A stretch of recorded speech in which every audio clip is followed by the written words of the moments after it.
oh, I don't know, beige side. Maybe if I develop a real sense of temper, and I'm just lashing out constantly at people all the time. No. So the truth would be if Larry would not step in, if I said, what seems to be the area that you could improve yourself, in some way do you feel as though you had an active hand in developing this weakness? And the answer would be, if we get by with it, humanity go, no, no. And of course in my foolishness, if I was talking to all of humanity, I'd go, and nothing would happen. And you go, well, I guess I played around with number 2 long enough, I hate to go ahead and say it, but I'm going to. Would it not strike if there was a frip and a frown here and there that right past people going, that it would strike them that, wait a minute, if all of that's true, just what you said, nothing weird, nothing spectacular, but if what you just said, and if I could put this together like 1, 2, 3 contact, it would almost make me, and of course now intelligence would go off and sing zippity-doo-dah or something, but it would have to go, wait a minute. If you put all this together, there is only one possible operational outcome, and that means that so-called self-improvement is mathematically impossible. I mean, that's not even the point. It's not just impossible, it's not meant to be. It's this idea of self-improvement. But if things were arranged in the 3D world to where, all right, we should all improve ourselves, then assuming that you're past the point, which all of you people, you've got to be past that point, your nervous system belongs somewhere else, not with me. You're past the point of believing that the gods have cursed man for some transgression, that, hey, I'm going to make everybody lame, and what you got to do is suffer over it and wish you could do better until I decide to forgive you, or whatever your religion or whatever your nervous system believes. So you got to be past that point. So then intelligence, your own nervous system, has got to go, all right, that means everybody is made to feel they're lame. Everybody. Because when he asked humanity, does everybody feel like they can improve themselves in some specific way that you can think of right now, everybody went, yeah. So everybody's born that way. They didn't make themselves that way.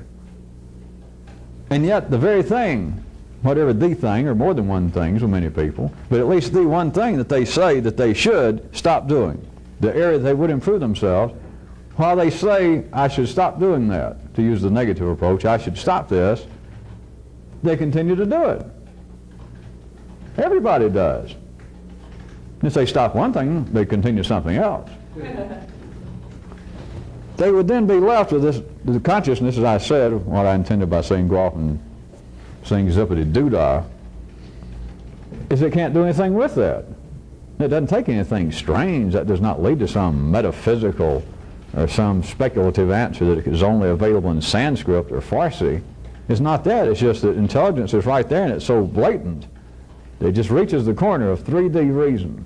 It reaches the corner of 3D reality, and you're left with, if you're intelligent going further, that, ooh, the whole question, the whole idea is flawed in that there's something missing.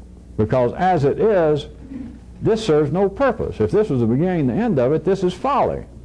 Life, nature, the genetic code is simply built this gigantic merry-go-round. And that can't be, because things keep expanding. But if it was the basis of everybody feels as though I should stop at least one thing. Let's say it was all the same thing with humanity, it doesn't matter. But everybody believes I should stop this, and they believe that while they're doing it. By believing that they should stop it, doesn't make them stop it. And by continuing to do it, does not send the word back to the part that says let's stop it about, hey, give up. I'm going to snort cocaine until my nose rots off and falls like the end of Patagonia off South America. That's still not going to stop it. The person can be laying there dying from an overdose. And probably their last words are going to be, I'm going to cut down. I got to stop this. That's just simply the way it is. It would have to strike city intelligence, if city intelligence was as reasonable and as logical as the dictionary says it should be. It would hit them that something is amiss here. But as I said, if it could operate in this manner, somewhere close to what I tried to describe to you people verbally, it would be not that something is wrong out there, that is, not that the gods have got it in for us, not that we're all so psychologically impaired that we're destroying ourselves and about to destroy the planet. because then we're back to nothing's wrong. Life is growing. So you got to be past that point also to look around. Once I pointed out in your own nervous system, you look around. In your lifetime, 50 years ago, people talking, if I'd been doing this, or let's say 100 years ago, to your grandparents, if I'd been alive then and doing this with a group, I would have to really point to history. And it would have to have been literate enough for me to say, well, you people, well, no, that would still work here in this country. That in your lifetime, you have got to see that regardless of people saying, let's say I was talking in the 1880s, that regardless of this great war we just went through and the nation almost tearing itself apart, and Europe back in more of their wars, that things are getting better. You people now, there's beginning to be this fundamentalist religion going through America, and them saying that we're going to, if you don't live by some strict codes that they've derived from the Old Testament, that you're going to die and burn in Hades, or you're going to fall into some kind of great pit and the stomach go and eat you up. And I'd say, look around, look what's happened since the war, look at all what is now technologically happening. And it's true now.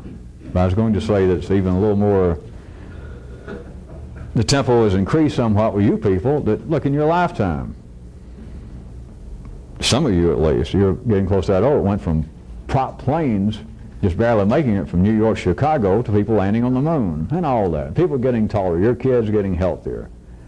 But simultaneously is the feeling in the city that things are running downhill. So the person, if you remember where I was in number 2 before I took that side trip, is still the feeling in everybody that I should be improving myself. There's specific things I should not be doing, and they continue to do them. But they would look, if intelligence could go this far, and say something is wrong, not because of the way I'm acting, not because of the way I'm feeling, something is amiss vis-a-vis my perception of how this is going on. That is the whole idea of self-improvement. When you're made to have something that you feel that you've got to improve, that is, you've got to, back to the negative to make it simple, that everybody's born with a bad habit. Or else their feeling that I should stop this bad habit would be wasted. So everybody's born with two things. They're born with at least one bad habit, and they're born with a voice that says, you got to stop that. But they've had them both as long as they can remember.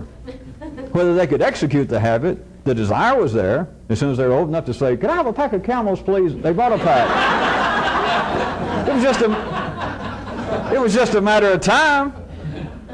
The habit was just waiting.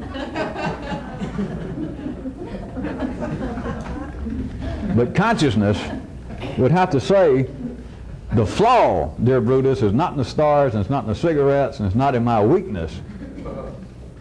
The flaw is, there is another piece of this somewhere. All of this question is not available. All of this equation is not here. To ask the question, to what end are things arranged so that all humans have one bad habit, and all humans believe that they should stop that habit, and all humans continue to believe they should stop it, and they continue to have the habit. What possible purpose is that serving other than the fact, other than the possibility that life is arranged to go into a meaningless tail chasing? And then you would have to look around, if you had that kind of intelligence, and look around, and you realize life is not engaged in fruitless, moot acts of chasing itself. But then you're left with, all right, if everybody's got a bad habit, and everybody believes they should stop it, and nobody does, but nobody stops thinking they should, then that's what we're talking about. So how can that be when I look around and it has not manifested itself outside the individual, that things are improving, things are not going in circles? How can that be? And if ordinary intelligence go any further, again, it would get right to a point and it would go, the fault is not with the question, it's not with the answers, although there are none that satisfy me. The question, the problem is this, that what I see is not all there is. That is to say, how can it be that what I have just formulated, what I have just sketched, and the ordinary conscience will go, all right, I'm listening, I follow that much, that this is going round and round. Everybody got the bad habit, everybody believes they should stop the bad habit. And both of them operate like a well-oiled dancing machine. We got, who was it? Gower and what's her name, Champion. The Castles.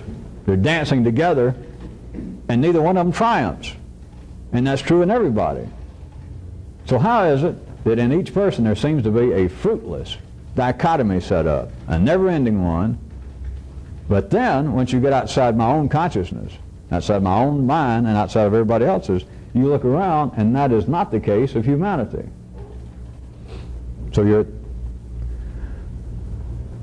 conscious intelligence, if it could operate even to sit at this level, again has reached the point that what I've got here is 2 and 2 not equaling 4, and it's got to.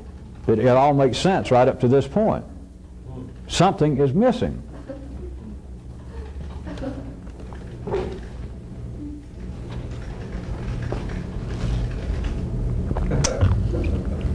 One, two, three, contact. Now number 3.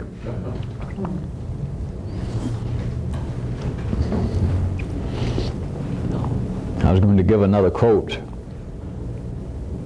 I don't know whether to attribute this to history, psychology. I don't recall where I saw it. Sounds like it just came out of lit somewhere. But the phrase was something like this, my version of it. The absent are always wrong, in the minority, and outvoted. I believe the original that I read was simply that the absent are always wrong. But I wanted to expand it a bit. Has everybody got that now?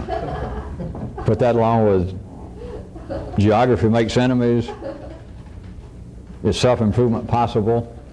And now number 3, the absent are always wrong. Do I have to spell it out? Even without me spelling it out, anybody with the right kind of Art Deco intelligence should spot that this could have some illusionary meaning. And it could, of course, have some specific meaning. Because if you got a meeting going on somewhere, or whoever it is, any organization, any group, any collection of people, the absent are always wrong. You can just count on it. But as I said in my inimitable fashion, I wanted to expand upon that, and so I said that they're always wrong, in the minority, and outvoted. Now that covers it. That's what happens to the absent. You can count on it. If not one, the other. If not one, all 3. In reference to a person, in reference to someone attempting to do whatever this is.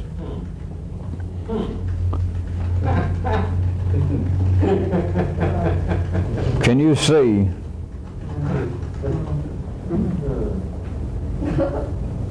let me call it the revolutionary parts of you, the potentially revolutionary parts of your own intelligence? They are going to be forever overcome, outvoted, unless in some way you can find how to make yourself powerfully present at all times. Because the parts of you that you will assume that you would believe that you are attempting to encourage, that you are attempting to pursue and hear, if you cannot willfully force this, then I'm just simply pointing out what you should know already from your experience. If they are absent at any particular time, they are wrong. They are overcome. They are outvoted. Because the absent are always wrong. If you're not there, there is no other possibility. You will not prevail. You will not prevail physically. You will not prevail discussion-wise. If you're the only person absent, then you're a minority of one. You make up the minority class. Whatever the vote is, you're outvoted. All you've got to do is be absent. Now let's see if I can play 1, 2, 3, contact.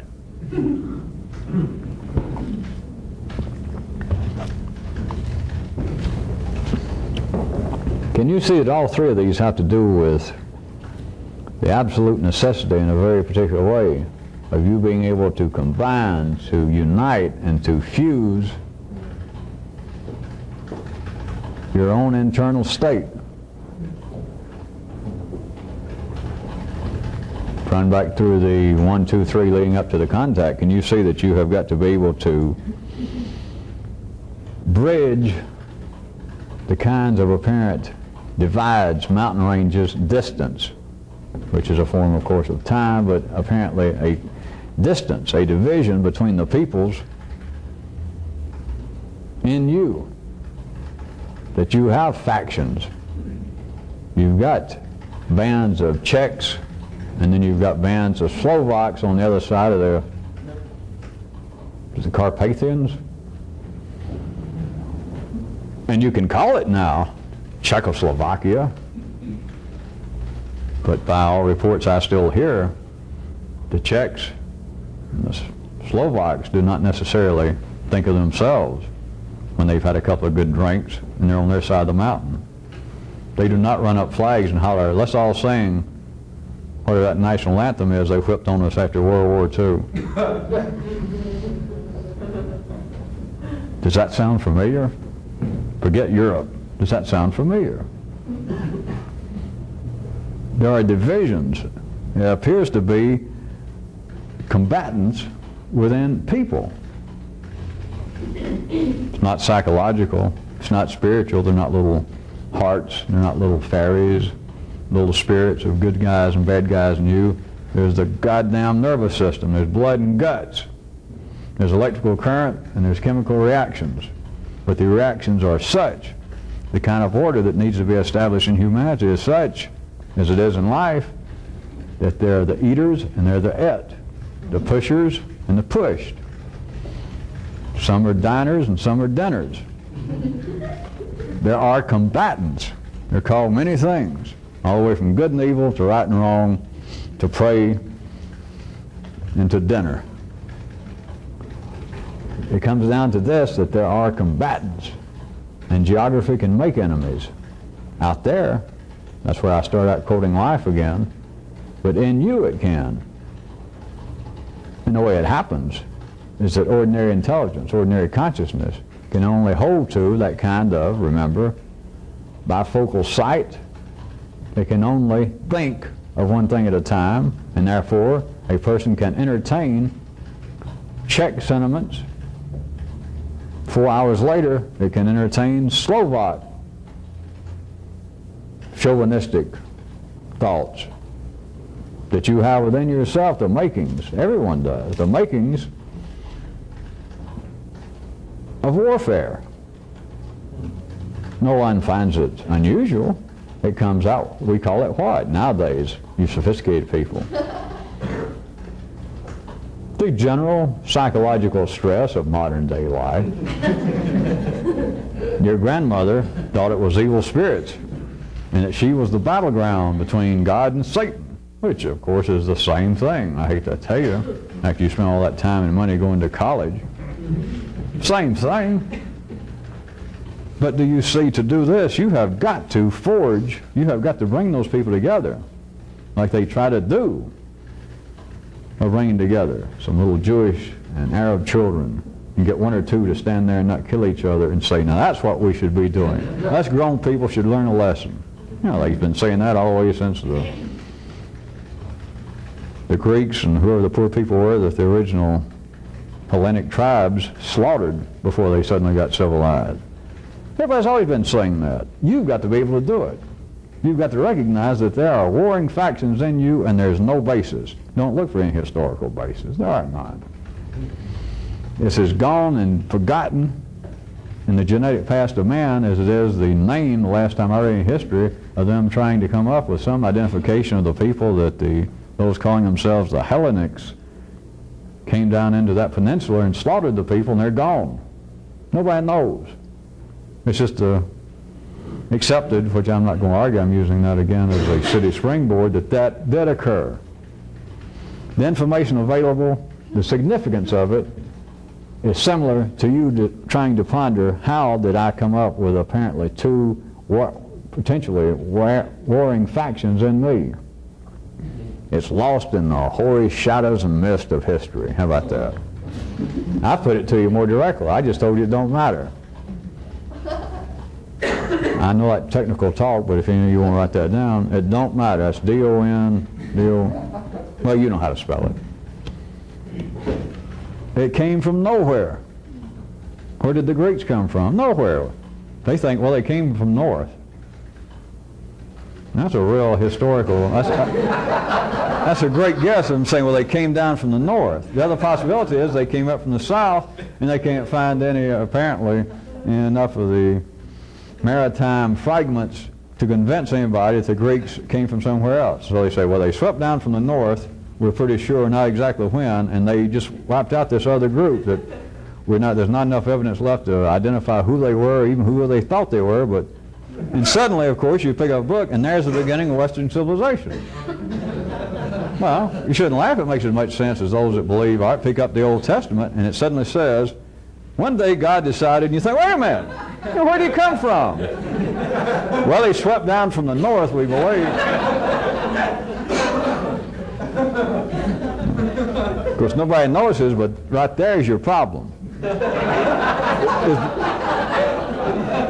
By you, of course, I mean the talking nervous system. There's the problem, believing, all right, things started somewhere. And of course, for the talking nervous system to talk or to be talked to, things do have to start somewhere. It has to be the first sentence in a book. The full, all-known history of the Western man, and you pick it up, and it says, sometime in the hoary mist, which I hate for them to rip off my terms, but somewhere in the hoary mist and shadows of antiquity, the group calling themselves Hellenics swept down from the north of the Ionian Peninsula. It seemed like a good place to start as any, but if intelligence could begin to push against the dichotomy limits of this room, it would go, wait a minute, let's go back a little further. But it doesn't, because it can't. There is such a distance, back where I was, there is a distance between what appears to be warring factions, adversaries in everybody. It is as meaningful to someone attempting to do this, it's just as meaningful as the fact that there is no specific place in which the history of man starts verbally. That no one knows exactly where the so-called Greeks came from, and nobody knows exactly who it was that they conquered. Nobody seems to be sure that they conquered anybody. But how else does it make sense? This is really getting to a sidestep. Does anybody follow that? It can't just start. It can't just say, well, sometime we estimate between X thousands and X thousands of years BC that we find the group we call the Greeks settled there in the Ionian Peninsula. It doesn't feel right. If something has to happen. Take that same description, sometime between, we estimate at X thousands to X thousands BC, the group we now call the Greeks swept down from the north onto the Ionian Peninsula and absolutely obliterated the group whose name is now lost to antiquity. Now it sounds like, all right, and it's not just funny. Take you back to the Old Testament. All stories, I just use that, but all stories of creation. It doesn't just say, it doesn't start out. That, the Hindu, the Vedic epics of how history started, how man started, it doesn't just start that, well, one day there the men were. It's always something like, well, the gods, or a god was sitting around and he thought, I believe I'll sweep down from the north. That kind of, all right, well, God said, let there be stuff. There has to be apparently an act, and there has to be evidently, think about it, the three forces involved, that there has to be apparently something was destroyed, and from that arose a creation. The Greeks destroyed this group. God destroyed nothing, nothingness, that everything was doing fine. The great void in the Old Testament, God destroyed it. Which, if you can follow it, that is the ultimate form of form. But he turned it into chaos, lack of form, by inventing something. Remember that PR firm that went for that God? I like that. The Kairut, they gave him that term that I don't just make things, I make a difference. That's how all history starts, that evidently somebody made a difference. The Greeks made a difference, God made a difference over this great uniformity of nothingness and mucked it about. We got to turn the tape over. Before I pull in number 2 into this attempted contact roundup, what I just said about the Greeks, somebody making some act. Does anybody remember the Kairut? In the last couple of months, that I allowed him to point out that all problems are caused by somebody attempting to help. I remember it got a pretty good laugh that night. It's not a joke. None of those are jokes. Well, hardly any of them. Hardly any of them are jokes. But you could look at it this way, that the Greeks were attempting to help, whoever it was. The God was attempting to help. That's always the case. There has to apparently be something that gets acted upon. Apparently something. It could be there, the good passive dance partner is there, and suddenly a stronger power has to come along and forcibly dance with the sucker. Maybe into oblivion. But that appears to ordinary consciousness, to ordinary intelligence. Think about it. Nobody analyzes it, but that appears to be the proper commencement of the history of anything. The history does not start as some passive act anywhere, not just the creation stories, but anything. A discovery of some new science, the development, when they try to place some date on it, the development of some new artistic discipline, the founding of a country. Nothing happens like that, apparently, with a static, passive act. In one way or the other, if you can see it, it always starts with somebody wreaking havoc, causing chaos, doing some form of apparent 3D destruction somewhere to somebody, and from that begins the history of something. That doesn't strike any of you familiar? You don't even think that there might be any consequences to that into the growth of your own nervous system, having nothing to do with your personal background, but the growth of everyone's nervous system, that apparently something gets slaughtered. At least apparently something is severely assaulted.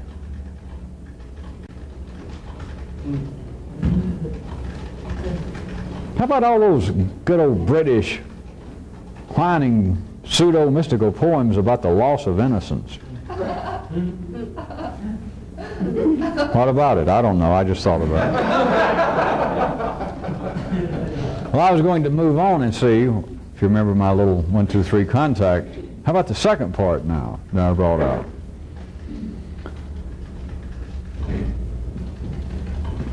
The would-be revolutionist, somebody attempting to do whatever this is. You have got to be able to join these two apparent opponents in you, the one, whoever it is, whatever it speaks of, the one that says, hey, we got to stop it, and the one that has no defense but keeps on doing it. You've got to be able to join the two. Not for any moralistic reason, of course. But you have got to be able to join the two. You've got to. It's the only way you can shut them up. It's the only profitable use you can make of them, is you've got to teach them a new dance step. You have got to stop on your personal level of what amounts to a kind of bizarre polka step. That even though you cannot see it manifesting itself out here, inside it does go round and round and round and round. That is the sensation. I should stop. I got to stop. I'll stop tomorrow. I'll stop tonight.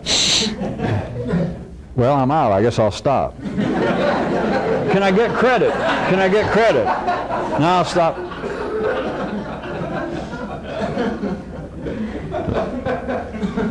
See, it would apparently, as you see, easy enough to get a laugh. Under other conditions, you could get people to cry, or you could make people get reflective. Oh, Jesus, that is how life is. Isn't that a shame? It's not a shame. It's not funny. It just is. And you got to get off that kind of wasteful merry-go-round, because you are expending energy. You are serving a purpose. Life is still growing. But how much time have you wasted, if you could look at the kind of waste that is an insult to your life, have you spent? It's just a part of your own consciousness that goes on and on and on. I should. I shouldn't eat so much. I should eat more. I shouldn't. Whatever it is. On and on and on and on. It's just noise to you now. You're accustomed to it. That's a mistake. Because as long as you're accustomed to it, you'll stay with it. It just holds you It keeps you anchored to that kind of intelligence, because it's not right or wrong. It's not moral or immoral, unless you want to look at things you might be doing that was actually harming your health. But back in the city, even that doesn't matter, because some people, their stage of health is whatever it is they're doing. There's got to be sick people, as they call it in the city. There's got to be, on a scale of 1 to 1,000,000,000, there's got to be people. I don't have time to go through all the scales, but all right, let's make it 1 to 10. There's got to be people that is sick 1, sick 2, etc., to 10. All of that qualifies as the general state of health of humanity. But for you personally, the significance is not, as I was trying to say, not just your health, and it certainly has nothing to do with morals by anybody's standards. It has to do with an insult. It has to do with you wasting energy. Because you must see it's a waste. You must see that. If it's anything you got to think about, that apparently is some change or something you want to do, if it's something that you got to think about, you ain't going to do it. That's part of what it is. But the apparent thinking of action is part of the action that is demanded in the city. That I holler out to all the people in the city, all humanity. I say, does everybody want to change? And everybody says, right on. I say, has anybody ever changed? No. Do you have any hopes? Is there anything that would lead you to believe that you're going to change, at least that one thing that you know should be changed? Is there anything that leads you to believe, anything that encourages you to expect some change? And everybody goes, nope. All right, is anybody discouraged? Is anybody going to quit thinking about it? No. No.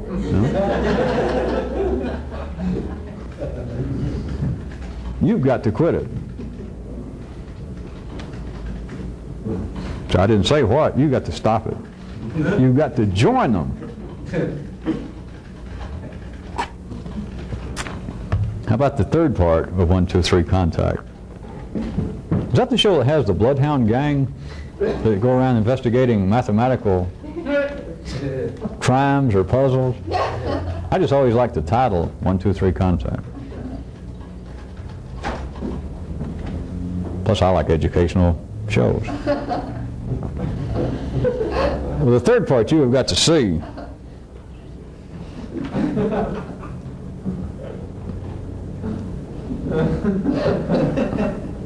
That the traits in you that you need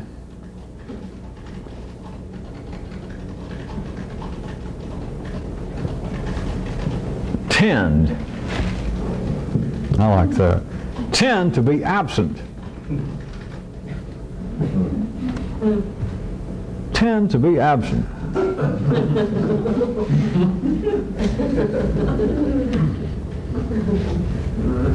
But you need to see, by God, that they are there when the crown needs them. But if you do not see to it, must I go ahead and say, willfully see to it? How are you going to see to it? But for the sake of you still with one ear in the city tonight, unless you willfully see to it, unless you fuse all meetings, if you fuse it in such a way that you cannot allow the necessary parts, the potentially revolutionary members of your state, since they tend to be absent, if you do not see that they're there when they're needed, you're not doing this, and you're not moving. And you can't take any excuse. I hate to say such things as that. There is no excuse. You can't entertain any excuse.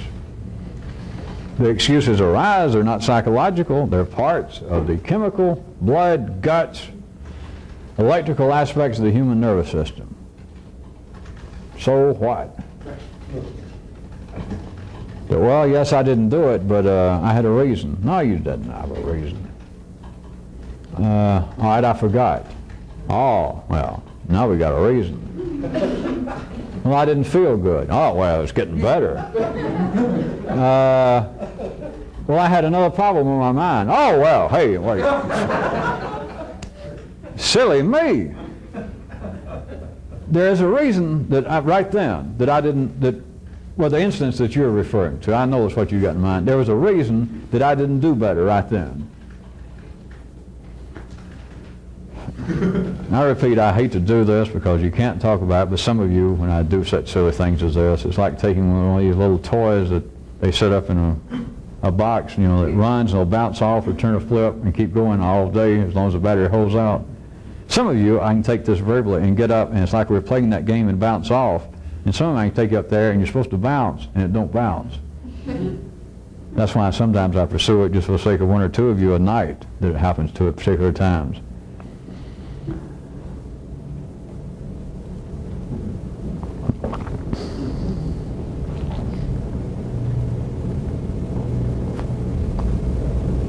There is no excuse. And the silliness is for me to try to say it any further, like to say, all right, there is no psychological excuse. Okay. There is no spiritual excuse. The gods and the demons not making you do it. Okay.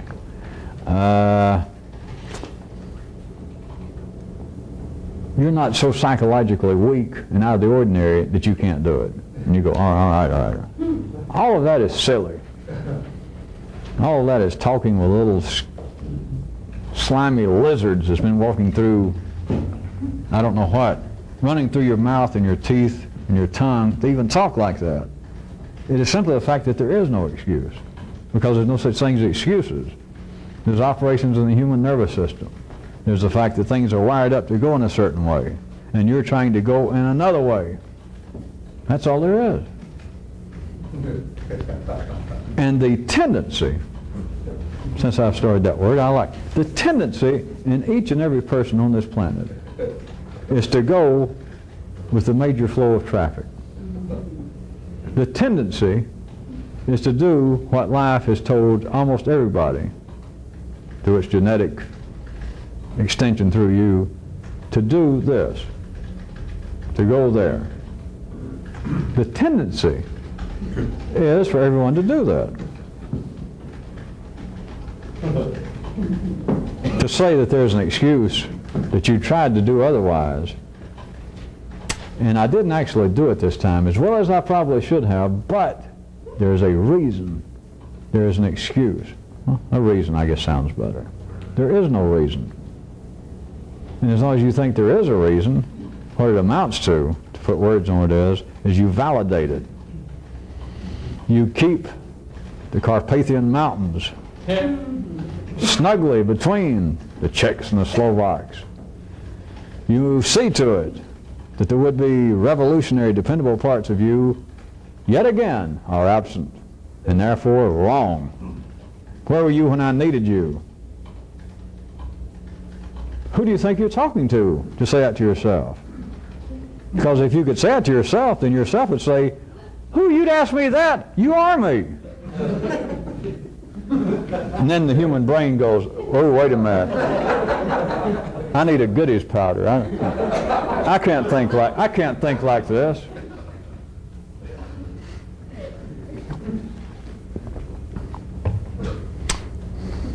Well, since I've said twice I hate to say this and how silly it is, I'll go ahead and wrap it up by saying one more time another way. If you're going to do this, when you get good at doing it, and some of you hit and miss, and you've been around this enough that some of you hear it, or I wouldn't even say it. There are no excuses. There are no reasons. And there's really nothing to say after that was too much. But it's not to say that there are no excuses because of the following. That there are no excuses because of the fact that you're not a psychological creature. There are no excuses insofar as there are actually no environmental external forces, so therefore nothing caused you to do this. All of that is just, if not gilding the lily, then it's gold plating the bard. It's just useless that if you have any possibility of doing this and you get close to tasting it, there's nobody to say it to, not even yourself, of offering excuses. There's no beginning to it, there's no end to it, there are no side doors to it. But as long as you will continue to entertain those noises that the nervous system makes in the human brain that says, all right, which is a form still of self-improvement, which is proof that you're not doing this, because this won't improve you, is that your nervous system says, all right, I should have done so-and-so. I should have pursued the kind of thing because I've heard him say that, and it strikes me as being valid. And so I should have done that. I mean, there's no doubt. I can't defend my weakness. I cannot defend my lack of making real effort there, because I know without any doubt I should have done it. And I can't say that there was a real good reason, but I can tell you the best I can. So now you're fixing to come up with some synonym for excuse. And that's not an attack. There's nothing wrong with excuses. Excuses are just as good as the Queen Elizabeth II. They're as good as Skippy peanut butter. They're as good as rutabagas, for those of you who like it. And they're as good as unrhymed, unmetered poetry. It's as good as all that stuff. But the parts of you that can do this does not use that electrical, chemical occurrence in the nervous system known as excuses or reasons. That is not part of its lingua franca. It does not speak in such terms. It doesn't. It becomes speechless. There is no reason that I did not do what I should have done. There is also no not reason. It doesn't enter into it. I did not do it. The view that can do this does not use that electrical, chemical occurrence in the nervous system known as excuses or reasons. That is not part of its lingua franca. It does not speak in such terms. It doesn't. It becomes speechless. There is no reason that I did not do what I should have done. There is also no not reason. It doesn't enter into it. I did not do it. I was absent. I was involved apparently in some kind of constant natural inner warfare, being distances between my inner peoples, distances between the functions of my own nervous system, and that kind of disfamiliarity breeds chaos. It breeds the feeling that I should have done better. It breeds the continual feeling that I did not do as I should.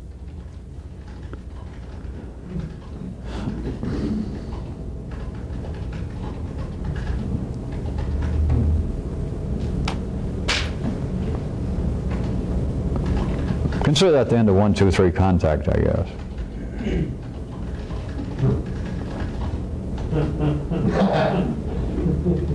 How about something else? I think I was going to let Kyrut use this, but I'll go ahead because it is still in the same vicinity. Only those who can't say it can't be done.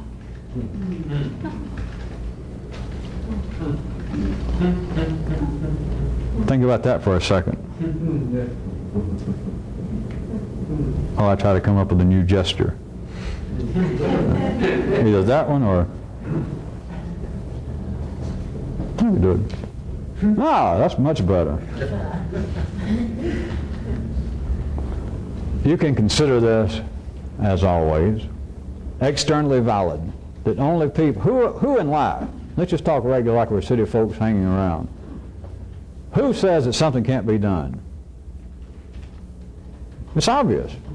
We'll look at it the other way. People who can do it don't say it can't be done, or they would be identified as either being a liar or an idiot, right? Now I jump from that great spooky world out there, from that little bitty spooky world in here. It's still true. Only those who can't will say it can't be done. Talking about apparently now speaking parts in your nervous system play, the drama that is your nervous system. Do you see that the parts that say it can't be done are not your friend? And they sure as hell are nobody to take direction from. And yet who is present at all meetings?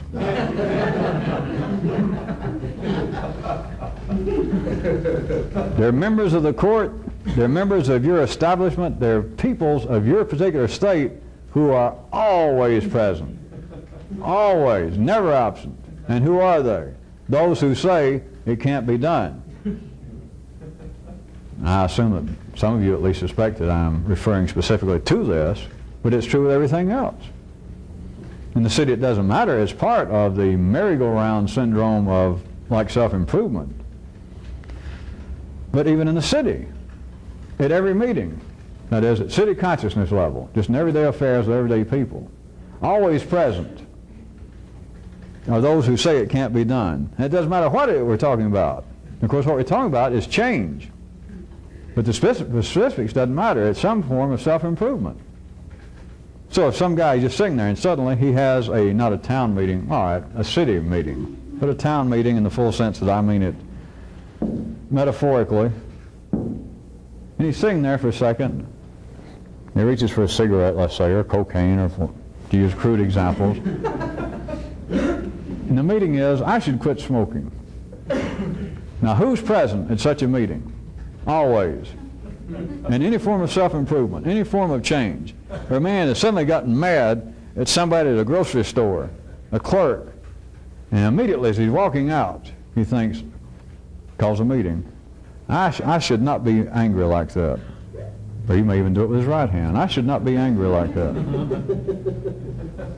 At that meeting, let us say that he has some potential, that there is somewhere in his collection of people in him, somebody, maybe a few people, that might really try and enact this. Are they present? Who knows? Chances are, as I point out, the tendency is for them to be absent. But who is always present will be somebody, at least one. One member of that faction is always there who says, it can't be done. If it were not true, then all self-improvement would come to fruition. Everybody would, whatever their bad habit was, would go, I should change that. And they would do so, and that'd be then. We'd all be done for. We wouldn't be here. We'd still be somewhere in Larry's nervous system, potentially.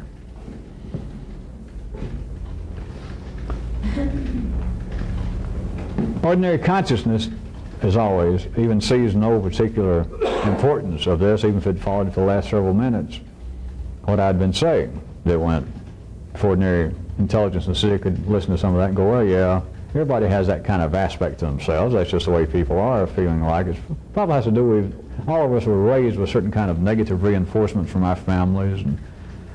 But everybody has that part of them, I guess, that says, well, I may not be strong enough to absolutely succeed in a particular area, even that area. That's not it. Well, that's it if you're going to play in kindergarten the rest of your life and doo-doo in your pants up here. Then sure, that's a good story. But you've got to see that there is an unsuspected, it goes around the corner. It cannot be three-dimensionally proven by some form of logic. I can just take you up to the point that it should strike you that, wait a minute, it goes somewhere else, or none of this could be. This would be self-destruction in and of itself. So you should be able to see that there is an unrecognized importance, significance to the fact that there is within everybody those who always say, parts of you, about anything that you think about. And if you think about it, it means that you want to change it in some way. It's something that you want that you don't have. It's some habit that you want to break that you do have. It's some new trait that you want to develop that you feel as though it is not executed in you, whatever it is. Always present at such thoughts are those, some faction of you that says it can't be done. But here's what the city cannot perceive. And if it did, hear me say it, it'd go, so what? Only those who can't do it say it can't be done. And don't look at me with, for oatmeals in your brains like, well, yeah. That's what I'm saying to you is, yeah, don't you see? Doesn't it make you again get to the point of to what end? Like life arranges, everybody's got a bad habit, and everybody believes that they should change the habit, and that's the end of it? Don't wait for the rest of the story like, oh, so they do? No. Oh, so they give up worrying about it? No. So one side begins to gain some predominance over the other? No. And then you say, well, Jesus, where'd you get such a weird idea? And then I'd have to say, well, Jesus, don't look at me, look at you motherfucker. I'm not talking about some theoretical something out there for people to go, wow, that sounds weird, that can't be. That's all you got to hear. What do you mean that can't be? No, you just don't turn on the right channel. You keep looking out there for things going on and tell me, that's weird, that's spooky, and that almost sounds like it could be, but that can't be. What do you mean it can't be? If you looked at something entertaining, or at least useful, you'd go, and you'd look at you, and you wouldn't say to me or somebody else that, boy, that's weird. And it almost sounds true, but that just cannot be. Of course, what cannot be is that you look at anything, or else you wouldn't say that. You wouldn't say that cannot be. Because then I could play Kyrute if I said, and I'd go, well, yeah, it cannot be. If somebody said, well, show me a book. Show me where it says that. Prove it to me. You know? What you want to do, if you could play with the 3D world, is grab their head, if there was any potential, in their face, and be able to do it. Speed wouldn't do it, but you'd have to play, of course, with a geometric topography of 3D world, and you got to turn their face and their head on itself. And then they'd go, ah! There's no book needed. They don't need to hear more sermons, see more gestures. To say, well, how can this be? Look! What do you mean, how can it be? You're living with it. It's living with you. But the part I was trying to specifically sketch out is the fact that that which is always present says that whatever it is you're thinking about, whatever it is apparently that you are driven to want to change, to want to affect, there's always that present that says it can't be done. But there is an absolute uniform to that faction, that part of the nervous system. And that part of the nervous system that makes that noise is the part of the nervous system that cannot do it. That's why I keep driving around the block here for the last few minutes. It's one of those things that I say it verbally and you go, yeah. And it's right past, yeah. That things are arranged in the nervous system, in us, the nervous systems that talk, that those parts of the nervous system that can't do something are the ones that says it can't be done. And don't take that as being self-evident and going, yeah, because it's not self-evident. And it is very, very, to have to lap back into technical terminology, spooky. To what end are things so arranged? Well, they're arranged in such a way that I obviously am trying to tell you this, that you can't live like that and expect to get anywhere. It's another form, in a sense, of me trying to point out to you that there are no excuses, there are no reasons, but there's not even that. That sentence I just said you should forget about. Because there are no sentences that make sense out in the bushes that say there are no excuses. That sentence is worse than the kinds of things that bears leave around in the bushes and that pigeons send as manna from heaven down to men who become statues. The sentence, for me to even say that, is almost as bad as the reality of it. But you can see that there are no excuses when you understand that the very things that make excuses in you, the very parts of the nervous system, the staggering beauty of it, the ones that say it can't be done are the ones that can't do it. All right, I'll say it again. If a city consciousness can go, well, well, God, that's got to be obvious. But it's not obvious. But if you don't see how it's not obvious, for one thing, life offers no alternative. Well, it can't be done. Anywhere in your nervous system, whatever it is that says it can't be done, that part can't do it. And that's why it says it can't be done. What a friend you have. Now, everybody's got it. Everybody's got it. When I say what a friend you got, it's for you to be dumb enough to go, but what you're doing is saying, well, I appreciate you pointing it out so I won't waste my time or I might hurt myself.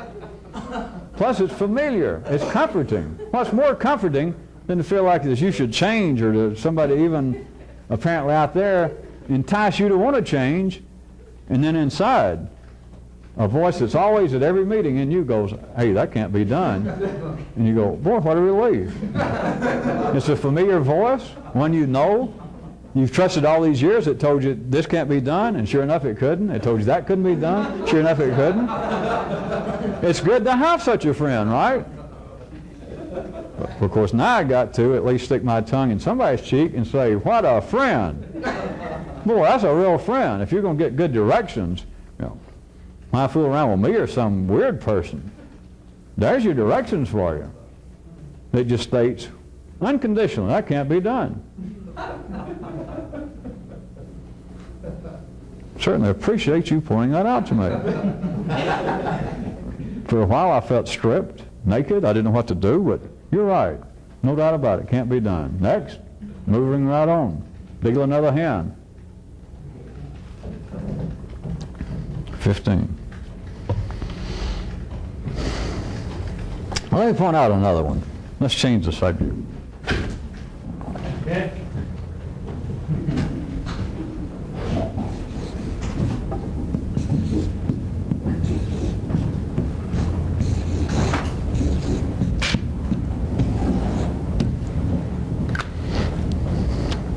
Everything's an art, nothing a science.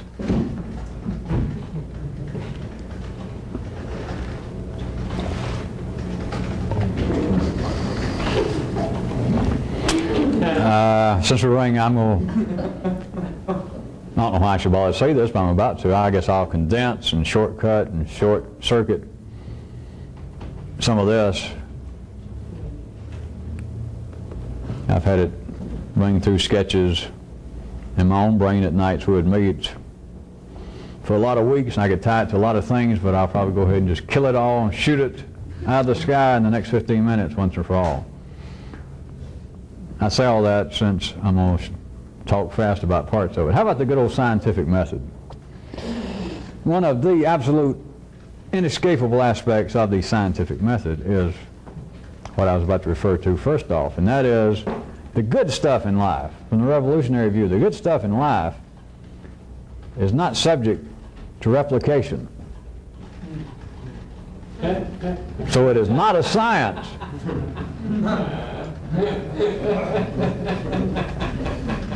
You cannot, under ordinary conditions, reproduce that which is correct. Now, they can reproduce what they call the truth, which is fine, it's interesting, it's a hobby, it's necessary in the city, and it's a piece of something. There's no doubt about that. It's a piece of something. Smaller pieces, larger pieces, it is a piece of something. Of course, as Kyruk might say, I'd like for somebody to, of some intelligence, tell me what the alternative is. Well, what we have here is a piece of nothing. Well, good. But the idea that if something is true, remember sometimes my little play around with words of trying to point vaguely to something to point out that in the city what people call true is not necessarily correct, which is just a way of me saying that whatever is the truth in the city at any given time, that is even to your intelligence, city intelligence, what is true is not the final word. It's not necessarily correct. That which is correct as opposed to just temporarily true is partially a reflection of something. That which is correct cannot be reproduced. Can anybody follow that at all? Now, as long as we're talking about the truth, as long as we're talking about some chunk of reality that in the city, at some particular locale, by local reporting at some time in some place, they say, all right, this is true. This is a scientific truth, or as they call it, whatever the hell this means, this is a spiritual truth. All right, they say that is a truth, and for it to be true, I was using the scientific method as a springboard. You all remember, I'm not going to try to come up with the full definition that they used to give, but part of the scientific method is whatever the principle, whatever the law, even the theorem that you're presenting, has got to be capable of replication. That some other person, some other scientist, some other person in your discipline has got to be able to come along without your assistance, remove from you, and duplicate what you said you did and get the same result. Then it's true. Whether it be scientific in the sense of it being more academic, more intellectual, or if it was, as they call it, spiritual truth. That is, that you get what you sow. And they can pick out examples that everybody that's a real bad person are the ones that they name. Something bad happens to them. Which I don't guess we should get into that for any kind of cheap laughs, but such as what else is new. But that which seems to be true in the city, what I want you to see is, for some length of time, as long as it's considered true, and as you know, scientific truths change. Truths of morality, spiritual truths, that is, change. But as long as it's true, it is capable of being reproduced. And they are correct in saying, well, something's not true unless it's capable of being reproduced, because if it only happens once, it's not only not true, it is, for all intents and purposes, to city intelligence, non-existent. as somebody saying, hey, last night I saw a UFC, an unidentified flying cheeseburger, or UFGNW. I saw an unidentified flying God knows what. And nobody else saw it. This guy never saw it again. Do you understand? For all intents and purposes, operationally so, at city level, it didn't happen. It doesn't exist. And if he keeps insisting, he's just going to be very quickly labeled a crackpot. Or they'll say, you imagined it. You did not see it. Nobody else has ever seen it. So again, it's one of these things that may seem obvious to 3D intelligence, but it's not obvious. If it's true, it is reproducible in the city for some length of time. When it quits being reproducible, when the schedule of replication, the form of it begins to break down, and just instead of it being subject to replication time after time, now 10% of the time it doesn't happen. Then 20% of the time, which this kind of thing happens, as some of you, I guess, know more and more frequently in the world of subatomic physics, particle physics, that it gets down at that which is true sometimes, or a new theorem, a new principle, and it can be reproduced in another part of the world, and somebody agrees. But maybe within a matter of a month, the way things work nowadays, that the actual experiment, the proof of the theorem, that which is being reproduced even by its originator, begins to break down. He starts saying, as they seem to want to now in particle land, that it's getting more and more curiouser. And that which I could reproduce last week, now it seems to evade me. The point is, that which seems to be true at the 3D level is, and of itself, reproducible. And when it quits being so, it ceases to be true. All right? That which is correct is not subject to replication. Do you see that it can't be? Because if it is, then all you're doing is seeing part of it. Then all you're seeing is, well, wait, some of that's true. Now some of it's not. That would be like somebody listening to me, let's say. And they might look and say, all right, I can certainly agree with a lot of what he said. In fact, I thought the same kind of stuff before, to tell you the truth. And of course, some of the other stuff, I don't know. It's either just weird, it's just nuts, or it's just too far beyond my comprehension. But anyway, it's all they're doing then, they have taken some part and said this is true. And as far as they're concerned, it's reproducible. In fact, they've already done so by agreeing to it, agreeing with it. By them saying, well, some of that I already knew. I'd already thought about such as that. Some of that was interesting. They have now taken the correct, and they've turned it into the true. Because the really correct is not subject to replication. That's why there is no system of this. That's why you cannot learn it from somebody. Or if you think, well, I begin to imitate this great teacher. I can duplicate, I can walk like him, I can look like her. You've done nothing. Because that which is fully correct is not subject to replication. You cannot duplicate it. It happens one time. For those of you really keeping score and getting good, that's not actually true.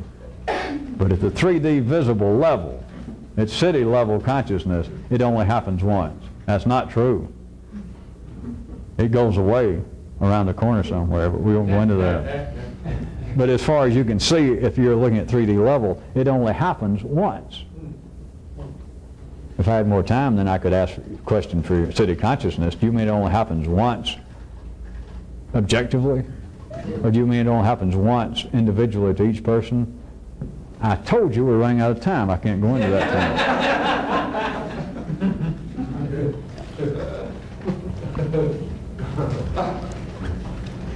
Another aspect of this I would like to draw your attention to right quickly, if I may. Please do.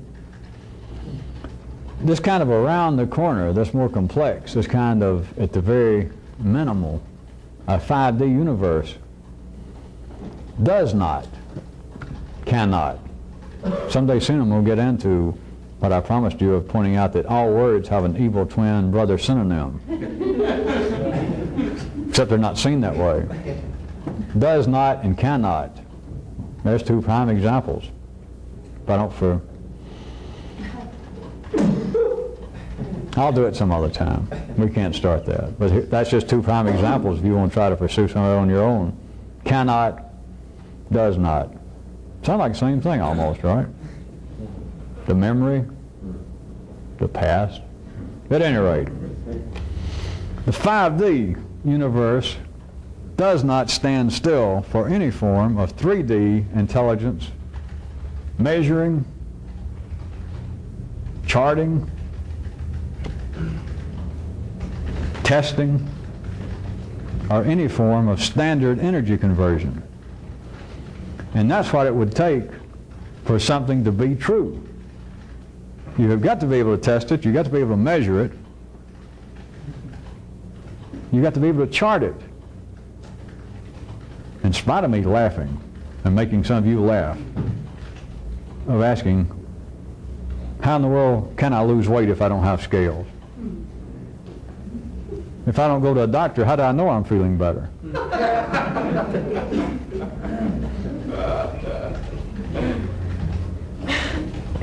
If I do not get someone to validate my ideas, how do I know whether my ideas have any validity?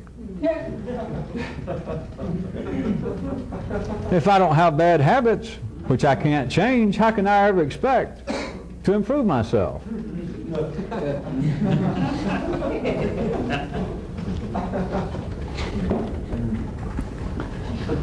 What is more replicable? What is reproduced more in your nervous system than the feeling, I should change this, I should change this, I should change this. All the time, I got to stop this, I got to stop this, I got to stop this, I'll stop this. It's scientific, it's true, because it reproduces itself over and over and over, unchanging in your lifetime. It's always recognizable. You call it a bad habit, you call it weakness. I'm telling you, it is a splendid, it's exemplary of scientific proof. It shows the brilliance of you and everybody else, that you can prove your theorems of life over and over, constantly. That is, I can't do it. I can't do it. I can't do it. It is like an endless, not 80 years worth, of these experiments, and you get the same confident result over and over. And you can put your thumbs in the little lapels of your lab coat and smile confidently, feel serenely with the validity of your life.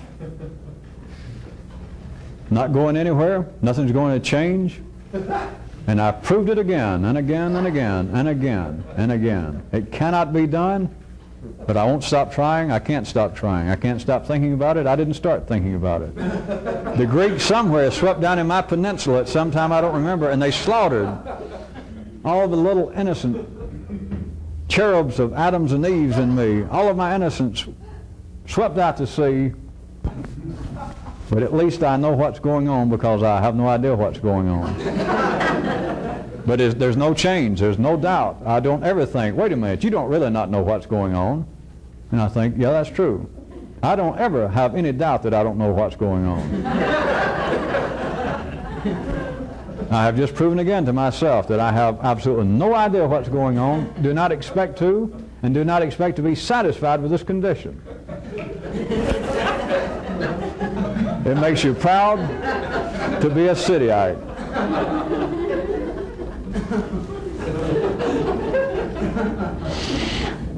We're out of tape.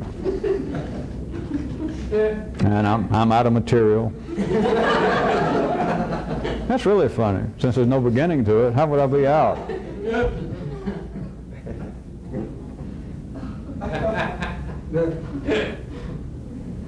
So I can drag out the last minute or so of the tape and do this bit like, maybe I am out. Maybe that's it.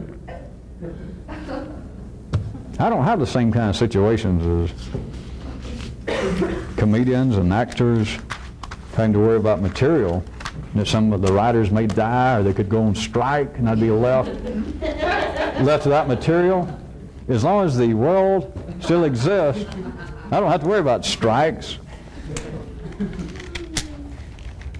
And all these things I use sometimes like springboards, me saying I read somewhere, and I bring up these quotes. Other than a few trashy magazines, but the last thing I read was the time that you and I, some of us, were in. That's right, I did go to those 2 quarters in college. Anyway. But see, you don't have to read. You don't have to know anything. You don't need writers. You don't need any background material. All these quotes and me saying I used as springboard something I read in history. Most of that shit I just make it up. Some of it I think, well, one time I read somewhere there was some quote like that. It was close. Of course, it's never close enough, so I'll make it right anyway. But at any rate, that was the comment on how you might run out of material. I guess that's all I had to say. So I get some more material. Think about the poor people riding by there on their donkeys and camels for the first time and seeing these kind of tapes and expecting something important, perhaps. They're thinking to people in the other cities. Put on these tapes and they're sitting around, I assume fairly seriously, and turn down the lights, and it seems to be serious business. And think about the poor groups in California, New York, and Florida. And I assume nobody ever told me, but them cringing sometimes that, those several people that came in tonight looked kind of serious and intelligent and told me that, and he's going to start that kind of stuff and scare the...